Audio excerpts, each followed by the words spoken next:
What price would you put on your soul?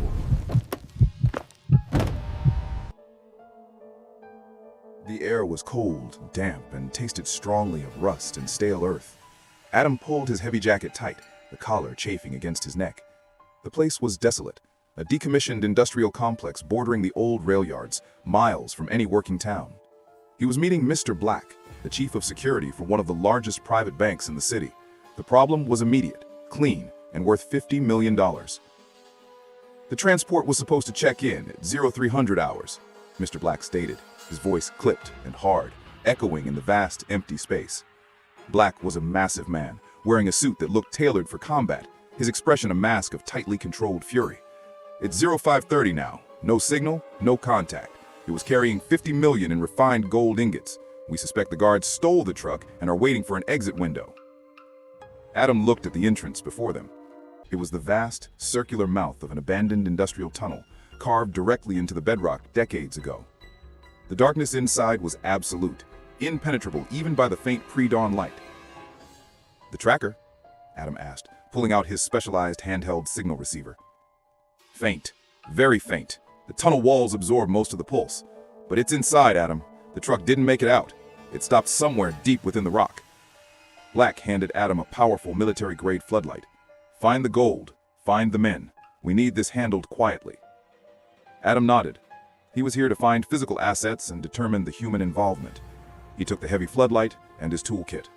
He left Black standing rigid outside and stepped into the absolute blackness of the tunnel. The noise of his own heavy boots on the uneven concrete floor was immense, echoing back at him from the vast, unseen space. The air inside was stagnant and heavy.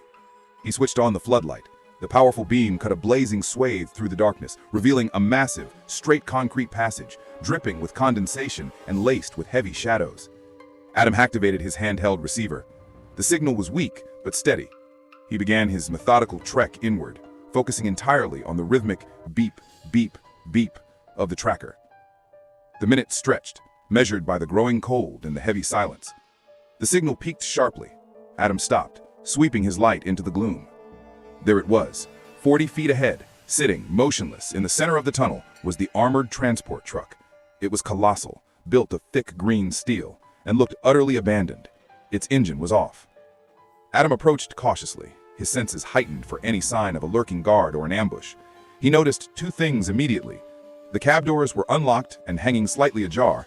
More unsettlingly, the entire surface of the massive steel truck was radiating an intense, unnatural heat, heating the cold, damp air around it like a massive stove.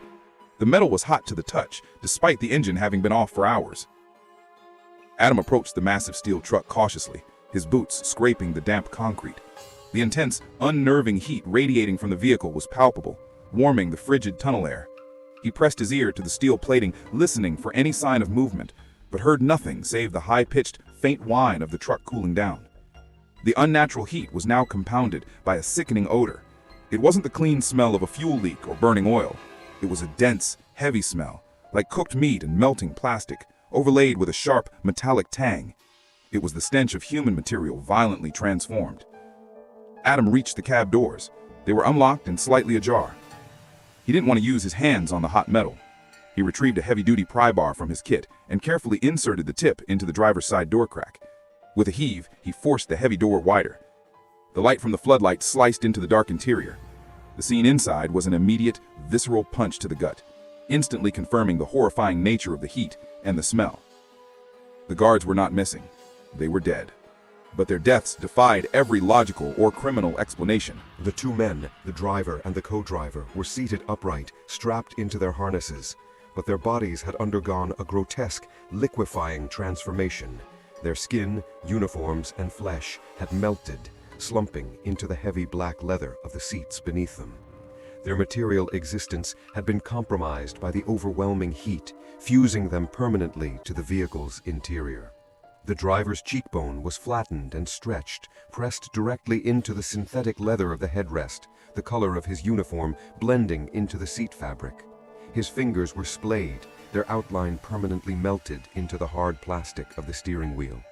The co-driver's torso had flowed slightly downward, his flesh forming a dark viscous pool that had cooled and adhered to the metal dashboard, the remnants of his shirt permanently embedded in the cooling, sticky material. Adam fought the nausea, forcing his eyes to continue the inspection. The horror peaked in their faces. Their mouths were wide open in silent screams, but their eyes were still intact, wide open, darting frantically back and forth, fixed on Adam and the light. They were conscious. They were trapped inside their own melted remains, their vision functional, but their bodies fused and silenced by the profound, killing heat. Adam staggered back a step, scraping his boots against the cold concrete. This wasn't theft. This was a horror beyond comprehension. The gold were secondary. The living, silent, melted men were the central, terrifying reality of the tunnel. The sight of the living, melted guards was a physical shock. Adam fought down the bile, forcing his technical training to assert control over the raw, terrifying imagery. He backed away from the cab, slamming the driver's door shut with the pry bar to cut off the view of the conscious victims. He had to find the tracker's source, the black box, and the gold. He moved quickly to the rear of the colossal armored vehicle. The heavy, double vault doors were sealed with 3 massive electronic bolts. Adam retrieved his specialized cutting torch, ignited the flame, and began slicing through the locking mechanisms. The metal screamed under the heat, a high-pitched whine echoing through the tunnel. With a final, sickening crack of stressed steel, the bolts gave way. Adam seized the heavy handle and pulled the vault doors open. The cargo bay was vast and dimly lit by his floodlight. The sight inside was overwhelming. Stacks of gold bars, gleaming dully, piled high on heavy pallets. The air in the cargo bay was even hotter than the exterior, thick with an acrid chemical heat that pressed on his skin. The gold, however, was not the center of the scene. In the middle of the stacks, resting on a velvet-lined pedestal, was an object that radiated an intense, focused heat and a subtle, unsettling energy. It was an ancient, heavily metallic artifact, roughly the size of a human head. It was intricately carved with geometric patterns that seemed to shift and writhe in the light, and it pulsed with a slow, deep, internal thump, thump, thump, a sound and rhythm that defied its inert, metal existence.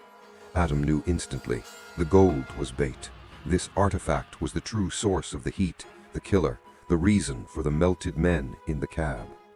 He reached for the object, his heavy gloves designed to handle intense heat. He needed to examine it, to understand its power signature. Before his fingers could touch the pulsing metal, the truck's vast, heavy rear vault doors slammed shut with a massive, echoing boom. The force of the impact shook the entire truck. Adam stumbled, throwing his hands up in defense. He heard the heavy, electronic clunk, clunk, clunk of the 3 external locking bolts engaging simultaneously. He was sealed inside the cargo bay. A metal box of gold and terrifying energy. The heat inside the vault intensified immediately, rising from warm to suffocating. Then the final chilling confirmation of the trap.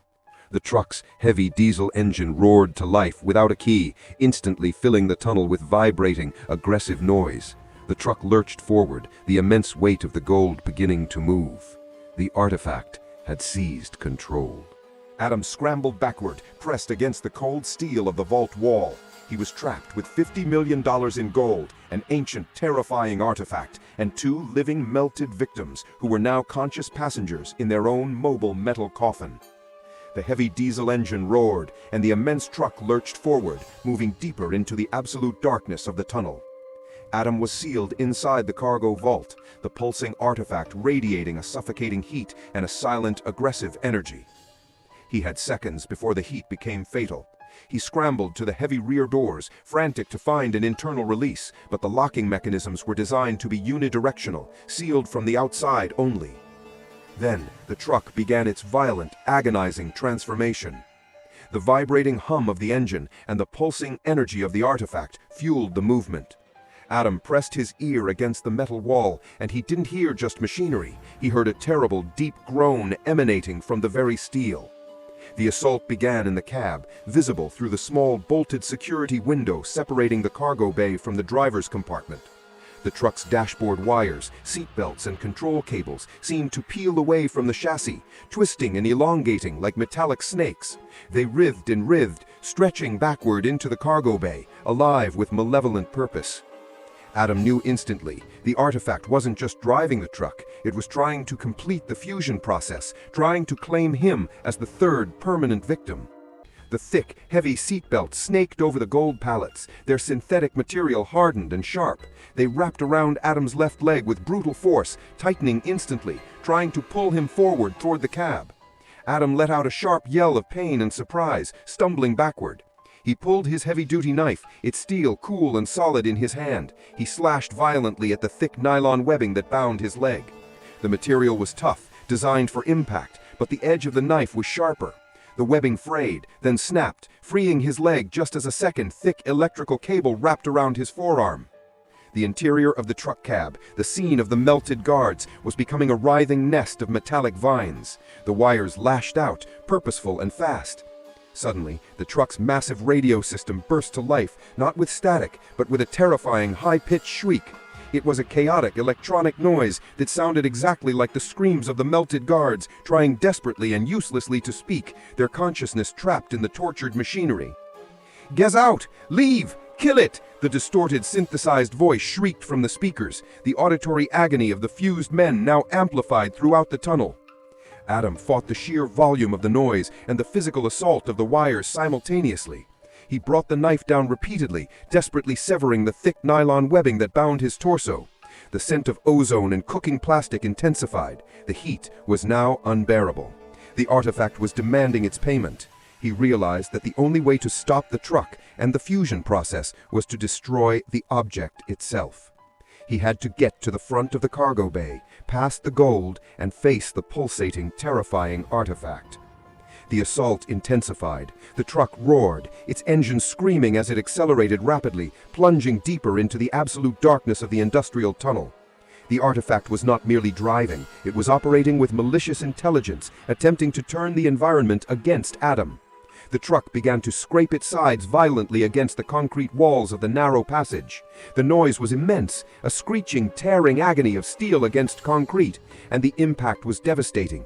Adam was hurled across the cargo bay like a rag doll, slamming into the stacks of gold bars with sickening force.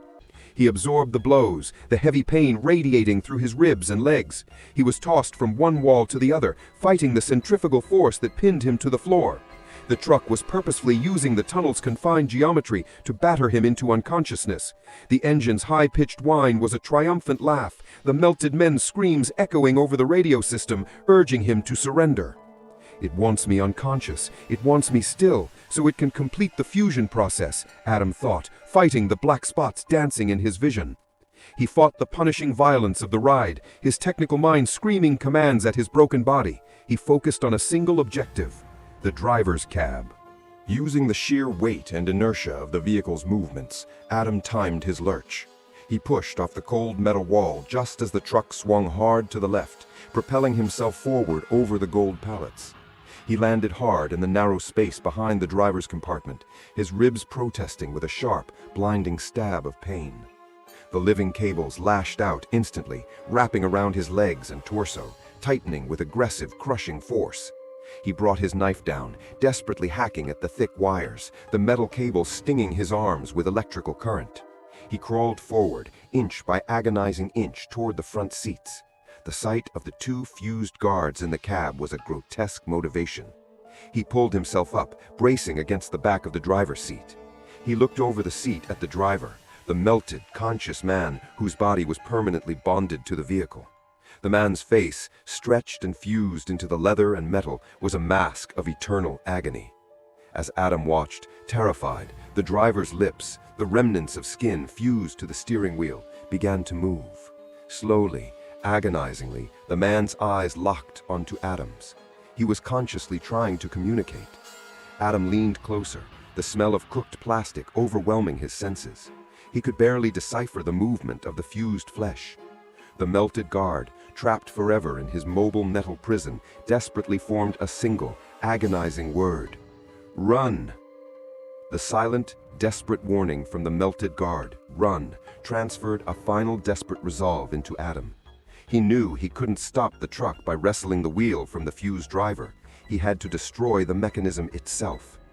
The wires around his legs were tightening, pulling him back against the seat with aggressive, crushing force.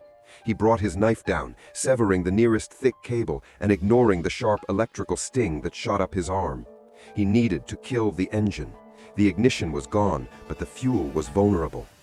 Adam seized the heavy fire extinguisher bolted behind the seat, not as a weapon, but as a tool.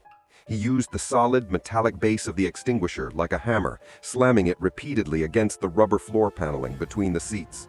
The heavy blows were partially absorbed by the carpet, but the plastic subfloor began to crack and splinter. The wires inside the cab reacted instantly to the new threat, sensing Adam's intention to compromise the truck's core. They lashed out with renewed vicious speed, the thick cables snapping like whips, stabbing and tearing at Adam's exposed hands and forearms. Blood immediately welled from multiple cuts, mingling with the sweat and oil coating his skin. He ignored the painful attacks, his entire focus on the floor. With one final desperate slam, he shattered the remaining plastic. He tore the rubber matting aside, revealing the dark cavity beneath the cab and the thick, high-pressure main diesel fuel lines running directly beneath the seats. He located the main feed line, a heavy, black rubber hose pulsing with fuel. He secured his grip and brought his knife down, sawing savagely at the tough synthetic material. The cut was difficult, requiring immense strength. The wire stabbed at his exposed wounds, the pain a searing distraction, but Adam gritted his teeth and pushed the blade through. With a final terrible rip, the line severed. Diesel fuel erupted instantly from the pressurized pipe, spraying everywhere inside the cab. The cold, heavy liquid soaked Adam completely, mixing with the blood and sweat. It drenched the melted guards, filling the confined space with the choking, potent smell of raw fuel. The diesel instantly pooled on the floor, running backward through the cab's interior and spilling over the cargo partition. The raw fuel cascaded over the gold pallets and, critically, flowed directly over the ancient pulsating artifact. Adam, coughing violently from the diesel fumes, scrambled away from the spray. He was alive, but now sitting inside a pressurized bomb, surrounded by the agonized screaming of the melted men over the radio. He looked down at his toolkit, searching for the final, necessary piece of equipment. His hand closed around a small, plastic-cased road flare. He looked from the flare to the screaming, electrically charged wires that were still writhing aggressively. He knew the smallest spark would turn the tunnel into an inferno, destroying the artifact and ending the nightmare, but also ending his own life. The wires were still lashing out, pulling against the ruptured fuel line, threatening to ignite the diesel prematurely. The radio screamed louder, the fused voices of the guards begging him to stop, to survive, to endure the fusion rather than choose annihilation. Adam ignored the internal pleas and the agonizing pain of his wounds.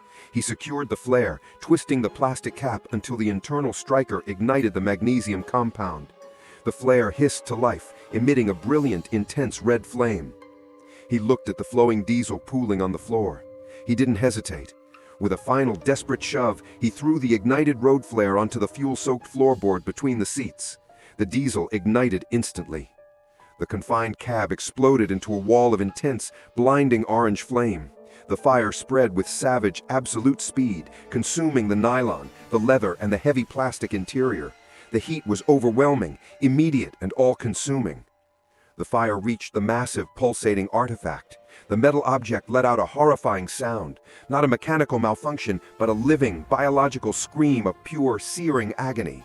The sound was high-pitched, metallic, and utterly devastating, echoing through the confined tunnel.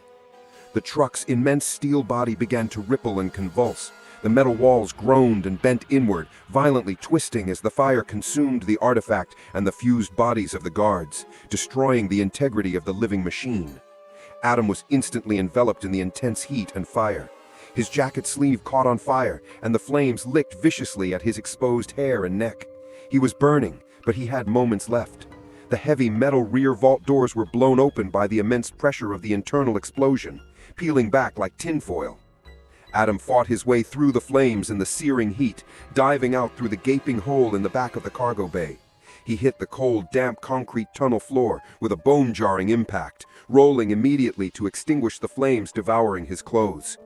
The truck, now an immense, burning metal coffin, continued its desperate, self-destructive trajectory. Driven by the final vestiges of the artifact's power, it accelerated toward the end of the tunnel. Adam watched, gasping for breath, his body seared and broken, as the burning truck slammed into the solid concrete wall at the tunnel's terminus. The impact was immense, final, and devastating, followed by the muffled boom of the remaining fuel tank exploding inside the confined space. The tunnel was filled with smoke, fire, and the fading, terrible echo of the truck's final mechanical scream. Adam lay broken, but alive on the cold concrete, the heat from the burning wreck searing his skin, even from a distance. The tunnel was a roaring inferno, the air thick with smoke, and the metallic stench of melting steel and incinerated flesh. The roar of the fire was suddenly joined by the aggressive growl of powerful engines approaching from the tunnel entrance. Mr. Black and his security team had arrived. Black's massive black SUV convoy skidded to a halt near the entrance. Mr. Black burst out, his face a mask of fury and panic. He took one look at the inferno and instantly bypassed Adam, who was scorched and bleeding nearby. "Forget the guards, get the gold, focus on the center mass," Mr. Black roared, directing his team with frantic intensity. The security team, equipped with heavy-duty fire suppression gear, rushed toward the raging, burning truck. They didn't aim the extinguishers at the exterior fire. They aimed precisely at the core of the cargo bay, desperately attempting to preserve the contents. Adam watched, pushing himself painfully onto his elbows. The cynicism was immediate and absolute. The bank didn't care about the melted guards. They cared only about the artifact and the gold. The team managed to suppress the internal flames. With terrifying efficiency, they used heavy-duty hooks to breach the rest of the ruined cargo bay. Adam watched as they gingerly pulled out the smoking, heavy gold pallets. Then carefully, meticulously, they retrieved the artifact. The ancient metal object was still intact, glowing faintly with residual heat, though its aggressive pulsing had ceased. Mr. Black seized the artifact, his eyes reflecting the firelight with a terrifying, avaricious gleam. His priority was clear: secure the asset. He knew exactly what that thing was, and he valued it more than the lives he had just lost. A medic finally reached Adam, his face grimacing at the burns and lacerations. "You need immediate transport. You're badly hurt." Mr. Black, now standing over Adam, his cursed prize secured, pulled out a thick sealed envelope. "The job is complete, Adam. The asset is recovered. Here's the payment, as promised." He dropped the heavy envelope onto the concrete near Adam's head, not bothering to offer assistance. Adam looked from the envelope, his blood money, to the burning wreck, where the fused remains of the two guards were still cooling inside the cab. He realized he hadn't just fought a machine, he had fought the pure, cold avarice of the financial world. He used his last reserve of strength to push the envelope into his jacket pocket. He didn't say a word. He staggered to his feet, ignoring the pain and the concerned calls of the medic. He retrieved his heavy-duty knife, the one solid thing he had left. Adam walked slowly past Mr. Black and the recovered gold, heading toward the faint light of the tunnel entrance. He left the bank with their cursed prize, their melted guards, and their terrible secret. He had survived the living machine, but he knew the horror of human greed was far more dangerous. They valued the gold more than the men. Tell me in the comments, what price would you put on your soul?